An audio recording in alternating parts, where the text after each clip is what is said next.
Hello, this is Gabi from Bluebonnet Crafters, and in this video I want to show you how you can weave on our new turtle square fine-sett.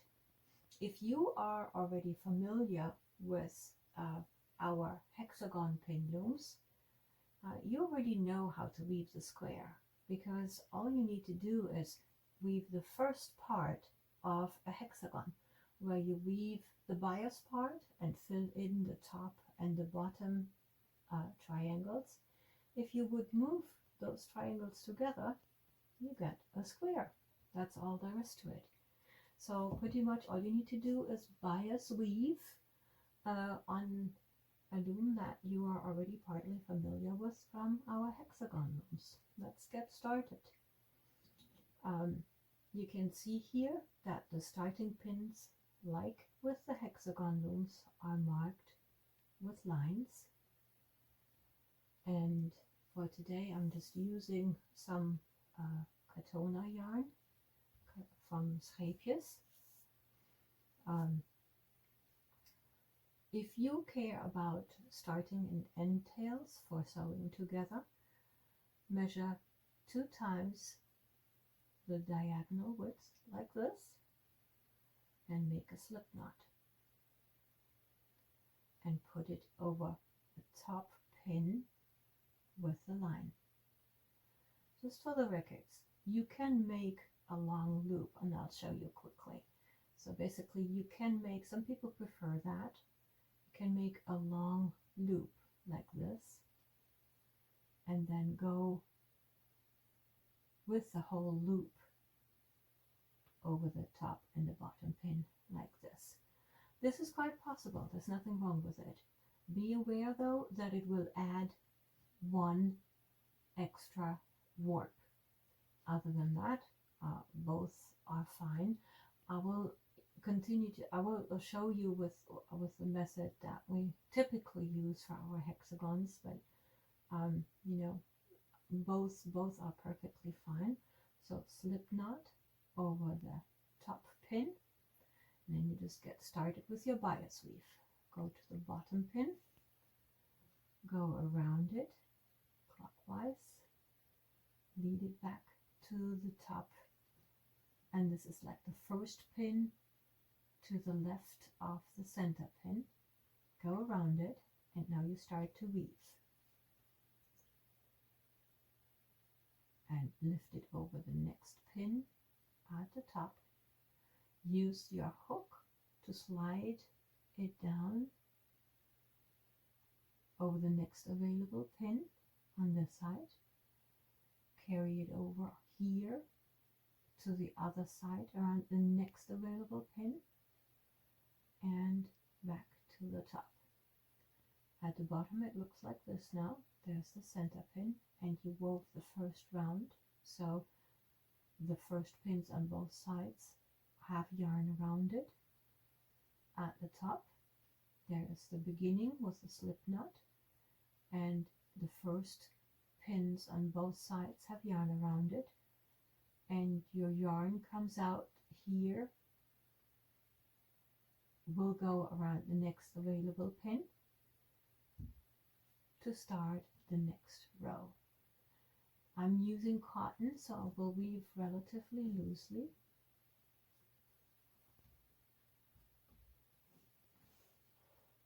And then it just goes under, over, under, next pin, pull to the bottom, go to the next side, and complete the round. Get ready for the next round. Under, over, under, over. I'm doing this relatively quickly because if you have any questions, please consult any of the hexagon weaving videos, which really step by step show you I think probably each row with explanation, and that's all you need to do. So it's really, you're just weaving the first part of a turtle hexagon to make a square. right, and I just want to do a few more rounds, and then again, like as usual, I should almost say, use the back of your tool to start packing the top and the bottom. You see what I'm doing? Let's make sure I'm still in focus here. Yeah, that looks good. So with the back of your tool, start packing the rows. You can pack after each row, or weave a few rows. You get it the most even if you pack after each row. But again, you don't have to. I like to do it. When the rows get wider, if you want, you can use a fork, or you can use the comb that comes with your Hexagon looms, or any packing device that you like. But honestly, with 5 inches side lengths, diagonal is a little bit wider, of course, but with 5 inches side lengths, you know, you don't really need to pack with more than the back of your tool. And the loom ships with a locker hook, and you will see later how this might come in handy. If you prefer, you can use any crochet hook that you would like. Typically, bias weave is done with crochet hooks, not with a fancy locker hook. I like the locker hook for some yarns that are a little bit fuzzy, but honestly, you can get used to the locker hook so much that you, at some point, like my daughter, use it for pretty much all your weaving, fuzzy or splitting yarn or not. All right, and you see how this starts to fill in here. I continue to pack like this, and I want to show you something else that I'm doing. And you probably have wondered, or when you first get your loom, like, hey, there are nails missing on the corners that don't have the starting stripes and the end stripes. There are no pins, and that is intentional, because I show you, you probably have already noticed it. You can weave like this and go fish, but it's much more convenient if you can go between the pins. The problem is that the pins on the fine-sett are so tight that you can't get through or in between with a crochet hook. You can if you push hard enough, which I don't want to do at this point. This is why we decided to have 2 opposite corners with no pins. And take a look at this. You can put your whole crochet hook in between, which makes it very comfortable, particularly when the rows get wider. You can just weave in the middle and then slide like this. See how I weave in the middle? And then you can still slide it over the pins that you're working on, and then you can packet them apart like this so that they get into their place. See? So, and particularly, as I just said, for when the rows get wider, it would be really, I was going to say something else, but I will use proper English. It would not be pleasant to not be able to go between the pins. So I think that is neutral enough, but you get the idea. All right, we're getting here closer to the sides, which is also closer to the end. I will pack one more time here. I have 2 more rows to do. If the yarns are, well, this one didn't slide down. Oh, and I made a mistake here.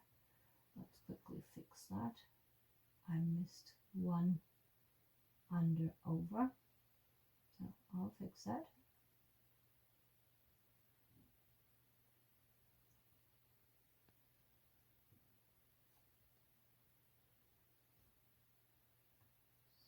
So all better.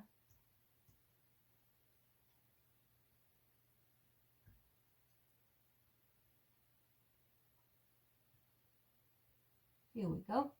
All right, and I'm not afraid to show that even I make mistakes, and I'm also not afraid to show mistakes because I can also show how quickly they can be fixed.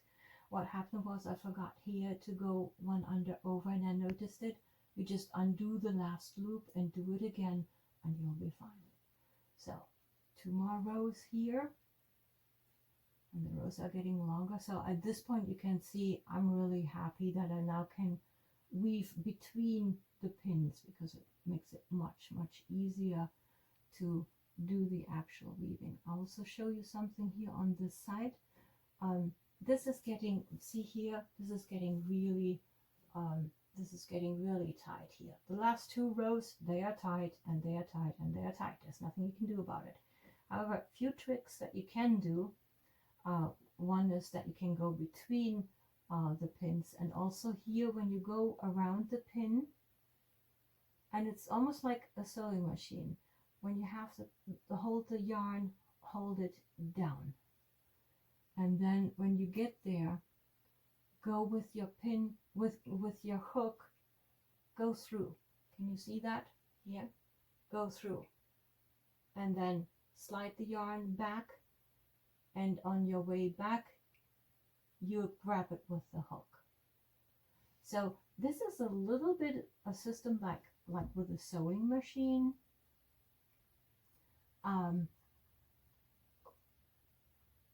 where you know the sewing machine does this motion where you go over and back, but it really helps with the weaving of the last 2 rows quite a bit, because it's just getting tight and there's nothing you can do about it. It's a 90-degree angle here, and it is just really tight. But with that little trick you can do it, and I'll explain it to you one more time. So weave the row all the way across. Okay, and when you're almost there, prepare with your working yarn, go around last pin at the bottom, go around the next pin at the top, and then you pull it over to the bottom, and with your crochet hook or your locker hook you weave normally, and then you go over the working yarn and through like this, see? And then you put the working yarn back, and on your way back you grab it with your hook. Well, take a little bit practice, and it will take practice no matter what, but that is the best, really the best method to it definitely helps to keep the to work those very tight corners. Okay, and again, this is like if you are determined to weave fine-set bias squares, that's what you have to deal with. The question is, how do you deal with it? And that's a trick that I just showed you, and you can watch this video again if you didn't get it the first time, or if you want to try it out. Just practice. Okay, it works great once you figure it out how it goes. So you weave, and then like with a sewing machine, first you push the hook over, move the yarn back, and then on your way back you grab the yarn with the hook. If that sounds strange right now, once you get there, it will make a lot of sense. Okay, so here we are. On this side, all pins are now taken, so the last loop goes around the last 2 pins. On this side there is still 1 pin left, and that is the indicator that you are on your last row right here.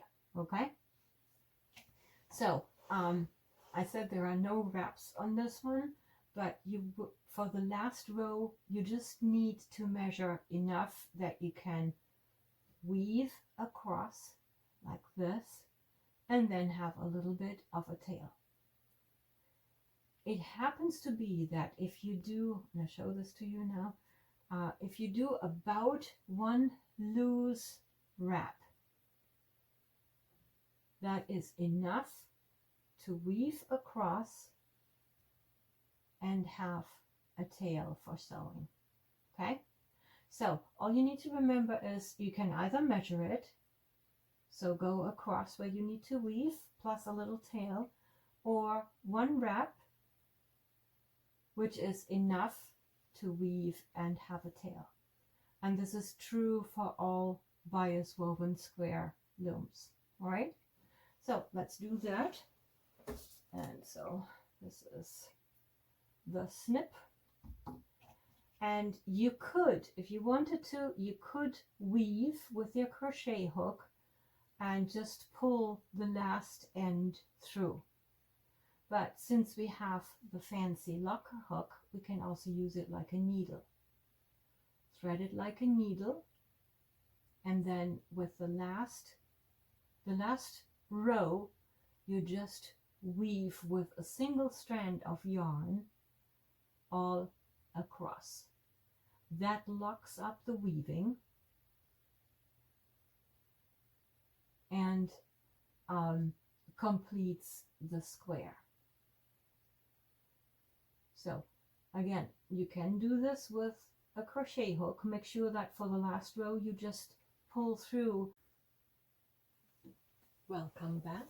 If you noticed a little interruption in this video, this was because my camera decided before that it wanted to be done while I decided I'm not done yet.